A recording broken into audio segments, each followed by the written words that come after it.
I don't hear you, Matt. Did you mute yourself?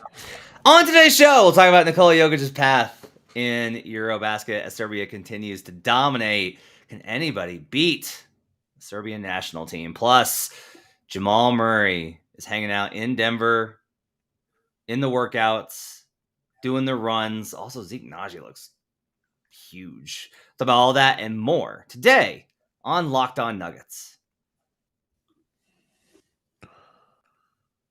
Oh, lot of sorts today.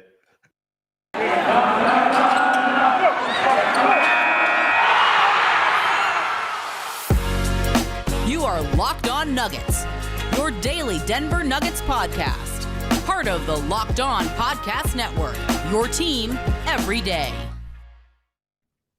Welcome to Locked On Nuggets, your daily Denver Nuggets podcast, part of the Locked On Network, your team every day. Thanks for joining us and making us part of your day each and every day. We're free and available on all platforms. My name's Matt Moore. I'm a senior NBA writer for the Action Network. His name's Adam Mares. He's director of content over at DNVR. Follow him on Twitter at Adam_Mares. On today's show, we're going to talk about all number of things EuroBasket. We'll talk about Serbia's performance in the last two games, how dominant they've been, and if any team in all of EuroBasket's knockout stage can actually take out Serbia. Wow. That's just the powerhouse of Serbia and Nikola Jokic. We'll talk about that. Plus, we got some video from the open runs that have started. The boys are back in town, except for Nikola and Aaron Gordon. A few others. We'll talk about Aaron Gordon visiting Nikola over in Prague. We'll do all that and more on today's show. Want to let you know that today's show is brought to you by BetOnline. BetOnline has you covered this season with more props, odds, and lines than ever before. BetOnline, where the game starts. Adam? Do you know this question? We got one real quick in the chat right off the bat. Jonathan says, when are the new jerseys dropping? Like, they're kind of coming in waves. Do you have a sense of when this might be? Next couple weeks. They usually, the deluge of them come usually between now and the end. I would imagine Nike is probably having its annual season release party sometime in the next couple of days for various influencers, and then we'll start to see those. They'll either come at once or they'll come out like one at a time. There's been a couple of them announced. Obviously the Jazz nightmarish ones are out. There's been a few other ones that have been released. We should see the official Nuggets releases over the next couple of days. It might be closer to the start of camp. The Nuggets are always kind of behind on these, and that's not a Nuggets thing. Sometimes it's a Nike thing, but I would expect that the jerseys we'll see later in. I'm hopeful. If there's been a leak of the old like Denver Rockets throwback style one, I actually love it, so I'm hopeful that that's what it is. I'm trying to think if there's a couple that you like that I don't. But I mean, if I just said there's really only two that I love, that is the blue Mile High City jersey. And then the white one that they only went for one time, the Captain Americas, where they were red, white, and blue with the pickaxe. They went from 1 year. And you know what's funny, Matt? I was thinking about it. I didn't think about this until this year. Those jerseys, which they wore 1 year, it was not last season, but the season before, those jerseys look a lot like Serbia's jerseys. The color scheme is both Nuggets and Serbia in a way that I don't think is intentional in any way. But I was like, hey, that's kind of cool. So yeah, I wish those lasted more than one season. That should help with free agency polls. Anyway, so let's go ahead and get started here. So Nikola Jokic and Serbia. I mean, this team's just trucking teams, like just trucking folks. They've absolutely like Nikola's scoring like 18 points in 20 minutes. Racket like just diamond. Micic is sling. Like it's been. Micic looks good. They have been absolutely just running wild. What have been your impressions from the last couple of games that we've missed? My impressions have been that the team looks really good when they want to. There's been two games. We talked about the Finland game, but that was their best one from start to finish, their most complete game.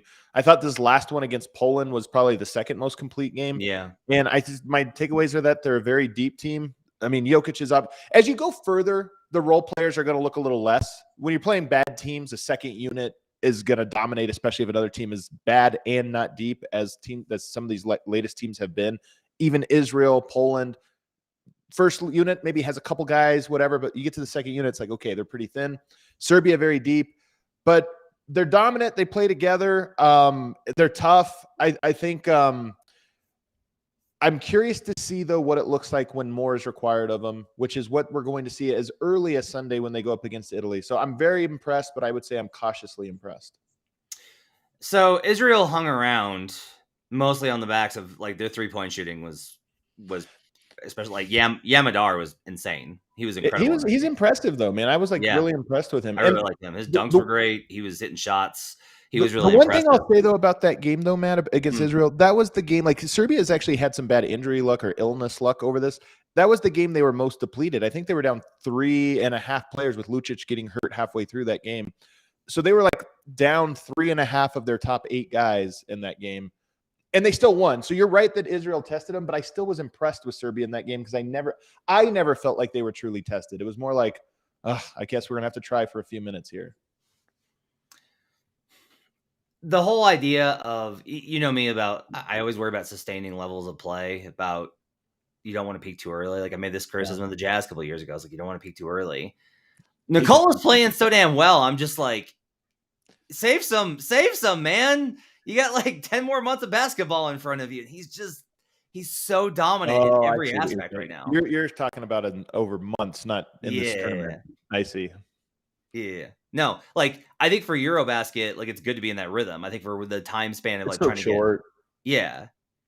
So that's my only thing is I'm just like, God, like if it, you try and build it because it's the same stuff with Luka, right? Where Luka's dropping 50, like has the second highest scoring performance in EuroBasket history. Right. And I just kind of want to be like, man, keep some bullets in the tank, bud. Like, let me ask you this: you have a better perspective on this. Because I'm with you. That's a concern. All of these guys, Giannis is in great shape. Do you see the picture of him? I posted it yesterday where he's dunking, and it's like, honest to God, how is a guy this athletic and this tall? Yeah. But you got him, you got Jokic, you have Doncic. They all, to me, look like playoff-ready players right now. Yeah. Physically, they're just in such great shape. Is there any chance this is actually just not a concern? That maybe it's a good thing? Is there any chance that we're like talking about this and then March we just completely forget? We're like, man, they look so fresh. So like the data hasn't been done.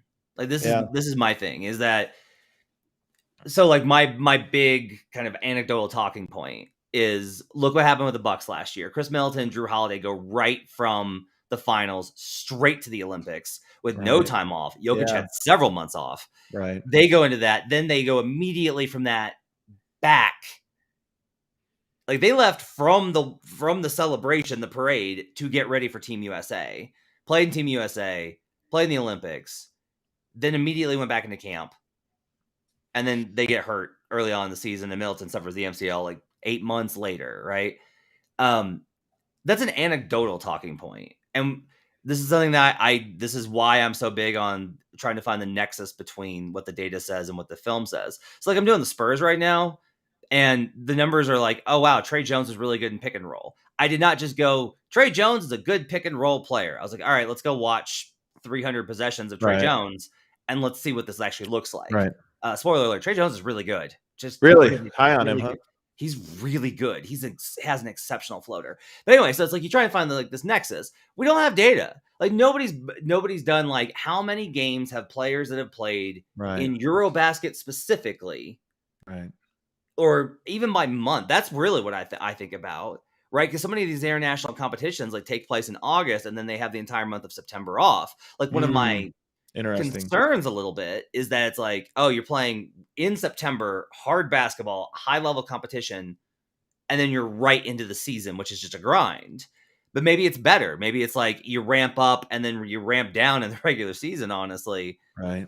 Over training camp and preseason. Because like Jokic won't have to play like a meaningful game between the end of September and the middle of October. Right? Like doesn't need to play in preseason, if he's not feeling great or whatever. Like there's time in there in between. So like there's no data. There's no real way to know what the impact of these things are. It seems like a bad idea, but your question of is there a way in which this is absolutely fine? 100% there's a chance. Like there's absolutely a significant chance that this is just not a concern. We just don't know enough. The weird parts about it are that Jokic probably needs to carry the team early in the season. And maybe part of your calculus here is like, hey, you go hard in EuroBasket, especially this next week. Jokic's going to have to go really hard. And then you coast into the season. And then by midseason, you're kind of still fresh. It's not going to be like that for Jokic. He's probably got to be playoff form October, November, December. there might be an opportunity for him to rest in the middle of the year. You never know. But we'll have to see. We always paint these things in broad strokes of like, this is happening, therefore this is guaranteed to happen or almost certain to happen. And I just, maybe yes, maybe no. I do think it's going to be pretty taxing on Jokic. But I'll tell you what, Matt, the more I have gotten to learn about Serbia and the way the national team specifically matters to these players, not all, but to most of the players, certainly to the fans, the more I think World Cup is next year. No matter what happens with the Nuggets this year, I would not be surprised if Jokic plays in the World Cup next year. And then you start to look at this summer, this season, next summer, might be another one of those big extended runs for Jokic. Yeah, he's going to be tired. He's going to be a tired man. He's going to be very tired. Jonathan notes that Jokic is shooting 68.4% from the floor on 11.4 field goal attempts per game in EuroBasket. Just absurd efficiency. Just absurd. Who was it? I think it was either Harrison or Vo. It was one of your guys that mentioned that he was like, he missed 2 shots and both of them were putbacks. Oh, yeah. First of all, true of Jokic for the Nuggets as well. I think his numbers were not that far off of, if you just look at his 2-point shots, I don't think they're that far off even last year when he was playing with the Nuggets. I've always said this. One of the things that makes Jokic such a great shooter, I mean, he is a great shooter just if you watch him in an empty gym, but one of the things is he just doesn't take 1 or 2 shots per game that almost every other player takes. And it's just like he has it in his head where he's like, yeah, I'm not going to make this one. So don't take it. Keep the ball moving. And it's the same in EuroBasket. 11 attempts, he dominates. But, you know, a lot of this is just he doesn't shoot the ones where he's not supposed to. Well, he'll have to dominate as the competition gets significantly tougher in the knockout stages. We've got the EuroBasket bracket. I actually want to fill that out with Adam. We'll do that when we come back on Locked On Nuggets. But first, it's time for me to tell you about Built Bar and the new cookie dough chunk puffs. Rich, indulgent cookie dough covered in chocolate, but yet packed with protein. That's right. Built's done it again with the cookie dough chunk puffs. They've got a light and chewy texture, real cookie dough chunks, and of course, they're covered in 100% real chocolate. But that's not the best part. They're also healthy for you. They've got only 160 calories and a whopping 15 grams of protein. Not just any protein, but collagen protein, which your body absorbs more efficiently and provides tons of health benefits. Eat something that tastes good and is good for you. Run to Built.com and snag a box for you and your family. You're going to love the new cookie dough chunk puff. Whether you just need a quick bite or a snack for your workout or a late night treat, Built.com is the perfect protein bar. Go to Built.com and use promo code LOCKEDON15, LOCKEDON15, and you'll get 15% off your order. That's LOCKEDON15 for 15% off at Built.com. We're also brought to you today by BetOnline. BetOnline.net is your number one source for all your pro and college football betting needs and sports info this season. I got 2 for you. 1, I'm betting on the Broncos. Let's ride. That's right. I want your 5-star reviews so much. I'm betting on the Broncos because they're playing an absolutely terrible Seahawks team, and I think that the 6.5 line is soft. I swear you're the worst. Other one for you. But hey, I did it. I said the let's ride. I want the 5-star reviews. Also, I'm actually taking Texas versus Alabama, not on the money line, of course, because I'm not insane. But Nick Saban he actually is now 11-2 in season openers versus the spread, which I had them last week. But the second game after they cover, he's actually much worse. He does much worse against the spread because that spread gets way impacted by how good Alabama looks. Everyone's like, oh, they should win. And then he blows them out. And they're like, oh, they're even better than we thought. Play against the market. Play the number, not the team. I like Texas plus 20.5 this weekend versus Alabama. At BetOnline, you can get all the best sports and wagering information, including live sports, esports, and scores. You can get great events like MLB, MMA, boxing, and golf, as well as obviously pro football and college football now in action. Head to the website today or use your mobile device to learn more about the trends in action. BetOnline, where the game starts. We'll be right back on Locked On Nuggets. Back here on Locked On Nuggets, thanks for joining us, making this part of your day and your first listen every day. We're free and available on all platforms. You can join us on YouTube where folks are hanging out, like Marco and Nicholas and Jonathan. Lots of folks hanging out, talking with us. Cam's in here, hanging out on a Friday. Appreciate you guys joining us. Make sure you give us those 5-star reviews. They help us so much. Got to push us up. How many did you say you needed? Was it 10 or 15 for you to never talk to you, or just for you to say let's ride or whatever? How many 15. did you say? 15. All right. Well, we're at 7, which is pretty good. You're Okay, halfway very there. good at. All right. Yeah, that's good because when we get to 15, it'll be 20. So let's talk about EuroBasket and the bracket that's in front of Serbia. Can we just do the bracket real quick? Can I just ask you about who you think is going to win? Okay. You want to go through game by game? It's kind of fun. Well, Yeah, actually, let's do before it. we do that, though, can I just ask you? Aaron Gordon flew out there, didn't tell you. Oh, let's talk about that. Yeah. Surprised him in the stands. To me, this is the coolest. I'm close to this team, obviously, in this way. To me, this is like a meaningfully cool thing. One, it's cool as hell. Aaron Gordon's just the coolest dude. But two, to me, like I have to imagine it means a lot to Jokic to see him like fly out unannounced and just say, "Hey, I came out here for one game. I flew all the way across to Europe just to watch one game from you." It's just really good camaraderie. It's a really good sign of support. Like the Aaron Gordon trade has worked out way better. Way better.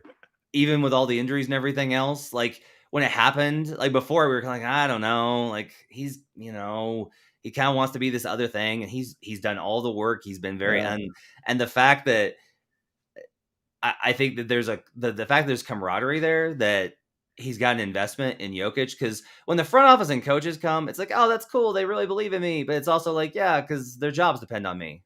Like they literally give, Aaron Gordon's gonna make his money no matter what. Like Aaron Gordon's gonna be an NBA player another 8 years. So it's like really cool to see that kind of support. I just think that's an awesome thing from Aaron Gordon to do. Yeah, for sure. I'm super like impressed with it. All right, so let's talk about the bracket. Let's start at the top. Germany takes on Montenegro. Who you got? Germany's really good. I'm so impressed with Franz Wagner. I think I became a Franz Wagner fan during this EuroBasket. Yes, I'm very high on the Magic. I'm taking the Magic on the over, and like Franz Wagner's a big reason why. Very big on that. Him and Paolo Banchero, like, how do they fit together in your opinion?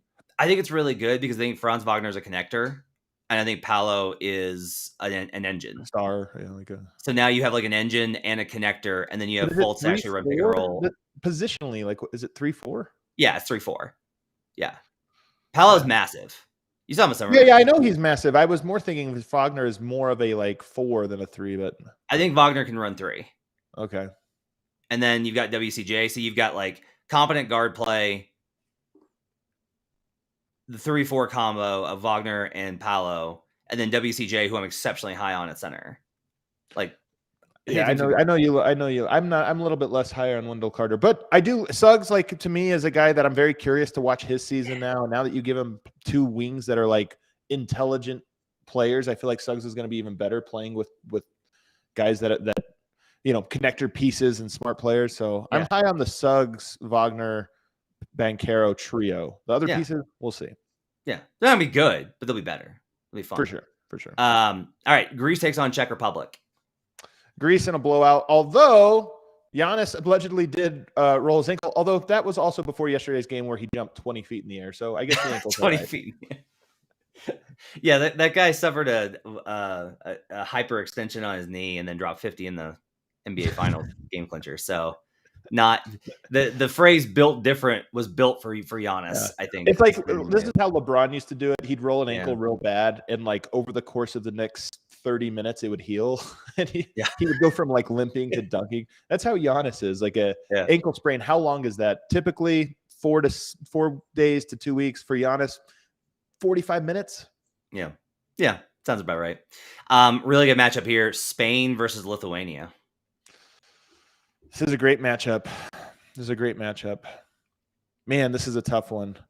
I think I'm going to go Spain.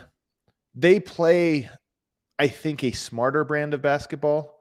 Yeah. I think Lithuania might even be more talented, to be honest with you, but I think I probably lean Spain slightly. Although I should say Lithuania, they very easily could be like undefeated in this tournament, and somehow yet they were 2-3. So I think they're a little better than even with their record. They're like France. France and Lithuania are way better than what their record shows them to be. That should be a really, really good and close game. That'll be the best game probably around 1. I don't know. Let's. Yeah, I think so. I think Spain. I will go with you and take Spain. Finland takes on Croatia. What do you think? Oh man, Croatia's been one of the disappointing teams of this tournament. Yeah. Finland. You were very impressed with Finland. Mm-hmm. Man, I'm going to take Croatia. I feel like it's against – I feel like I'm making the wrong pick on this one. I'm going on the talent and not what my eyes showed me, but I'm going to take Croatia. I'm taking Finland. Markkanen will be the best player on the floor. So I'll take Finland, and it'll probably be an upset there. You're probably right about this. Is it an upset? I think Finland is. Who's favored? I have to look on. I'll check the numbers.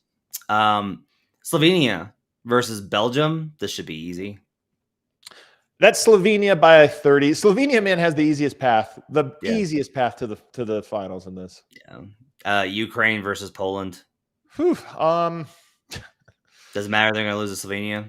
Yeah, so it doesn't really matter. But it's still fun to pick. Jeez. Probably Poland. I don't know. That one's another good game, but it's not that important. Okay. Turkey versus France. Man, this one's I'll actually take France in this one. I think both of these teams are pretty good, but France to me is, we like to clown them because we like to clown Gobert, but they've actually been pretty good over these last few games. Turkey's been pretty good, but uneven enough that where I think France's floor is higher. So who are the best players in that game? Because you got Şengün, you've got Cedi Osman, you've got Fournier, you've got Gobert. Mm-hmm. Is there anybody else on France that we would really say? Yeah, there are actually. Hold on, let me pull up their roster so I don't screw this up. Yeah, we don't want to. Because they do have. I mean, they have a handful of like good players. Let's see. Oh man, I clicked on Italy for some reason. Well, who is your pick? While I'm trying to find this. I'll take France. I think the bar is very. I think the floor for France is higher. It sets up a very, in my opinion, a very interesting game against Serbia in the second round. Which, for a quick backstory, you have to win 2 games to get to the medal round to get to the Final Four. So that second game, the fact that it'll be so tough is going to be that'll be an interesting one. I haven't seen Italy. That's one team I haven't seen. How good are they? Because they're taking on Serbia in that first round. They're pretty good. They have a really good scorer. Actually, he's Simone Fontecchio. If you remember him, is he at Utah? Yes, I think he is. And like he's a guy that I think people expect to be like a name you don't know now, but you probably will in a couple of years. So he's been one of the leading scorers in all of EuroBasket. He kind of leads in everything. So I think he's like 80% of their team. But they got Nikola Melli. Who else do they have? I think those are their main guys. Yeah, Serbia should win, but it'll be a tough game. How tough? Serbia should win by 10, 11, okay. 12. Okay. But I mean, they're going to have to like play their best game of the tournament, or at least as good as they played against Finland. You're going to have like a full 40-minute effort. Okay. So then we've got Germany versus Greece, which should be an absolutely phenomenal game. We're in the second round now? Yes. Yeah, that's one of the I mean, this is what I mean about Slovenia. All the other teams are going to have a very tough second round matchup, except for Slovenia. That to me could easily be the finals. Germany versus Greece. That easily could have been the 2 best teams. I'll go Greece in this one, but I would not be surprised if Germany upsets. Germany upset. I'm calling it. Woo, I love it. Spicy. Germany did it to the semis. And then we both took Spain. The Giannis slander will come out in full force.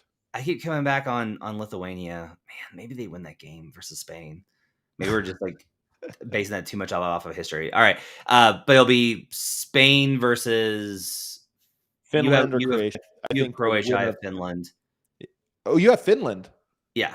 I like Finland. Wow. Okay. All righty. But if it's Spain versus Croatia, who do you like? Spain. I like Spain in both matchups. Okay. I'll take Spain there as well, just because of the experience. So then you got Slovenia versus we're just putting Slovenia into the semis. We'll just Slovenia. Then they play Ukraine or Poland. Like these are Belgium, Ukraine, Poland are probably the 3 worst teams that made it to this round. Yep, or at least in the conversation. So they get an easy path. Yep. So then we got France. Then we got Serbia, France, and poor Gobert finds himself against Jokic again. I'm going to be nervous for that game. I think Serbia should win. I think they should win by 7, 8, 9, 10 points. But look, man, there's a lot of pressure in that game because of what it means. Getting to the medal round versus having to play for 6th place. It means a lot. So should be a tough one. That's where it starts to get really interesting. But I'll take Serbia. I just think France has underperformed. And if Rudy gets in foul trouble, especially if Jokic gets 2 fouls on him, their backup bigs have been really bad in plus minus. That's been like a consistent trend. So I think Serbia handles business there. And then, okay, well, let's go to the top. Let's go back to the top. Semifinals here. So you have Germany. Germany. You've got Greece. You have Germany, Finland. I love this one. March Madness. No, I took Spain. I took Spain over Finland. Okay. So you've got Greece versus Spain. Who do you like? I'll take Greece. Okay, Greece into the finals, and then I'll take Germany into the. I honestly don't mind your pick. I think that's I think it's most likely outcome. So yeah, and then Slovenia, Serbia, man alive. Screw it. I'm going to take Serbia again. I'm taking them. Like, part of me thinks Slovenia had a really tough group play, and they came out playing very great. They had one game they tripped up on, but they played great otherwise. And then they get a little rest semis, which to me is almost the perfect layout. If you could tell me how to work this out, say tough group play that pushes you, easy path to the Final Four, and then you're like rested but tested. That's what I think Slovenia will be. But I don't know. I'm feeling it. They lost to Bosnia. Yeah, but but they beat the good teams. They lost. This is such a classic. Like, when they had to focus, they focused very well. When they were like, oh, we got the easy one, they tripped up. So do you weigh that heavily, or do you say it doesn't matter? But isn't that very much like a Spurs in their prime versus some of these other teams that are flashier and hotter, and they're all like, it's like, oh yeah, well, sometimes we slip up, but when we really try, I think less of the Spurs, and I'm thinking more of a James Harden in Miami vibe.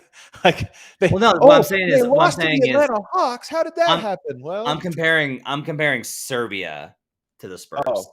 Oh, I see. And then like these upstart teams would be the ones that are like, well, yeah, sometimes they miss, but look at all these good wins that they have, and the Spurs are just like, we beat you in every edge, like we have every edge on you. Like you have except for one. Yeah. Except for one very big one. It'll be a great game. And I love it. Personally, I'm not Serbian. I love this like former Yugoslavian matchup, Slovenia versus Serbia. I just think it's cool. I don't have any reason to not take Serbia. Like, I don't have any reason that like everyone that's watched EuroBasket is just like, Serbia has been not only the best team, but the best team by a wide margin. Yeah, we'll see. But Slovenia has been impressive to me. Very impressive to me. And then you've got Greece you got Giannis versus Jokic in the final. And obviously you're going to take Serbia. I mean, this team played against each other in Serbia, and it went to overtime. I think Serbia wins. I think they're more well-rounded. I even think they're better now than they were then. In a way, Greece probably isn't. So I think Greece and Slovenia both rely more on the greatness of an individual than Serbia. So I kind of like Serbia there. But again, Slovenia, Serbia, that's 50-50. Greece, Serbia, that's 50-50. So even though I'm taking Serbia, the games are so close that it's going to be tough. Tough route. All right, that's our EuroBasket preview for the knockout stage. We'll come back and we'll talk about some more Nuggets talk. We'll talk about Jamal Murray back in the gym. We'll talk about Zeke Nnaji looking cut. We'll talk about all that and more when we come back on Locked On Nuggets. Why? Back here on Locked On Nuggets, where I'm getting called a hipster for taking Germany. I don't know. I honestly don't get. This is what's so funny about us covering EuroBasket. Yeah. Like, we're both, even you, I know we were talking before, like we're both into it. We both love it, but it's like we don't have all of the context. Because I look at that like, why are they a hipster to pick? They're like, they're good. Yeah, has like one good player. All right. So video surfaced yesterday from the Nuggets of the workouts. The boys are back in town. I love it. And they've been for a while, by the way. Like, there have been a lot of players that have been working out. Oh, yeah. But more and more trickling in and over the coming weeks. Well, there's always like more and more coming in. And then there's like a 5 days where everyone goes away right before camp. So I would expect the next week and a half, lots of workouts and video. They'll go silent for a last little vacation before the season starts. Yeah. Yeah, that's good context. So that's important to kind of note here. There are some guys that stay in town the entire summer and are basically just like working on stuff with the coaches. Zeke Nnaji, Christian Brown, Peyton Watson. In there and working. as you get to be more of if you're a veteran, you make more money and you're more of a star, you have more vacations, or you have personal training workout sessions, or you're like Paul Millsap, right? And had his own gym, and you just do that there because you make $20 million a year. And so there's kind of these differentials in the timing, but yeah, like they will ramp up and then they'll go away and then they'll come back in. And, there are guys that do value their time enough to they only show up for camp. Like they do their own stuff on their own time and then they'll show up for camp. That's how they choose. And that's okay. What was your big takeaway from everything that we've kind of seen from these snippets? And if you're wondering, like, can't you guys go? No, we're not invited. We are not invited to these things. These are things that we are not allowed into.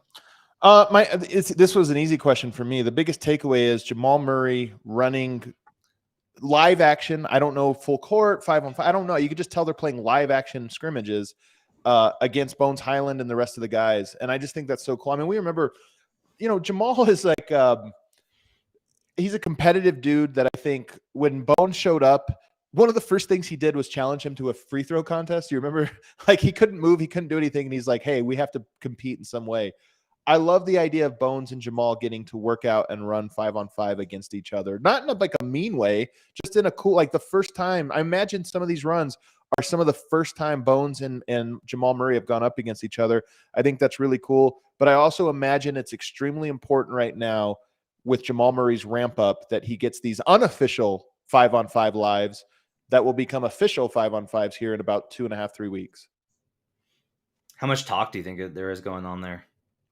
Do you think Bones is like, yeah? I don't think any of those guys are like Kevin Garnett trying to break you and embarrass you. There was that story of Kenyon Martin was in the gym, I know, a couple summers back, and I know he was going really hard at Bull, probably deliberately of like, hey, I just want to see if you're a type of guy that can handle this. I don't think there's anything of that level. I think everybody kind of knows about it. Everybody, of course, knows Jamal's about it. But I do imagine there's a little bit of, I just want to make sure, Jamal saying, hey, I want to make sure you know who the guy is here. And I imagine there's a little bit of Bones saying, yeah, you think you're the guy, but let me show you, I'm an impressive youngster too. So I imagine there's a good little rivalry going on. I'm trying to imagine Bones ever saying, I'm an impressive youngster. That's a thing. This is how they talk trash to one another.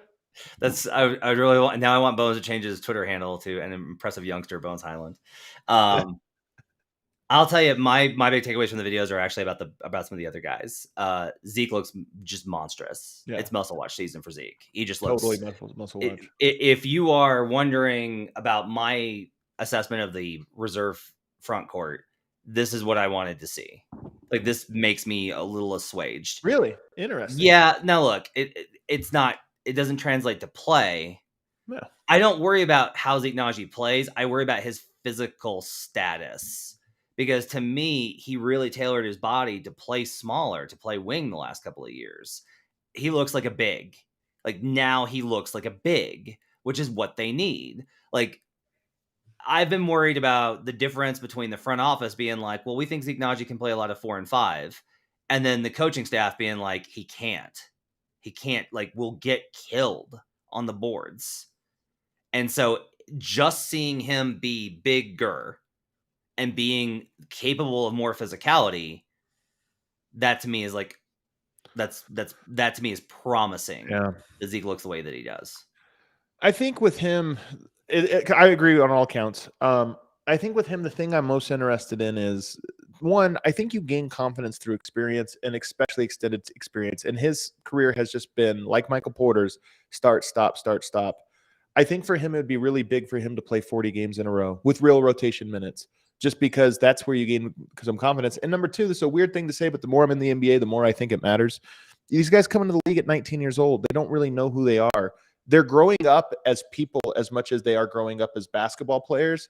And I'm almost most curious with that for Zeke is, how different were you from 19 to 22, 23? It's a pretty big, those are like pretty important years for personal development.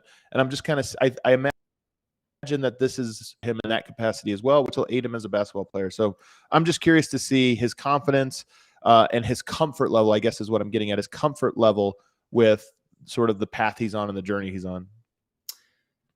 You know who actually looked really good in some of these videos? And again, these are like tiny snippets, Yeah. and so I don't really know. But Christian Brown, Really? I thought his physicality looked like it matched up. He was finishing through contact, like kind of promising.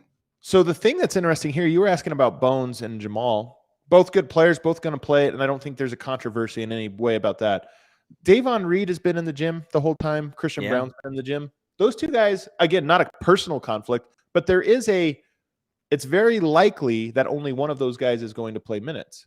And so it's interesting to me, like, again, this is part of why we're not allowed to go get to see these things. I am curious I would be curious to know how both of those guys look in these workouts, and if there's like a nice both knowing, hey, we're kind of look at the roster, we're kind of going for the same spot here. What's funny though is like you have this, and then it all basically goes back to zero once training camp starts. Oh, like this stuff doesn't matter This doesn't matter at all. Yeah. Like you have to have a good training camp in order to get minutes. Also, though, what's funny is we talk about like, well, based off of this, only one of them will get minutes. I actually disagree with you because I think it's one of it's we see this so much when you get into guys 8, 9, 10, 11, 12, you get into in January, this guy played a lot. And then, he didn't play well. And then, okay, we're going to give this other guy a look. You're not wrong. Both of those guys, I think, will play a lot of minutes. But I'm just talking about going into camp.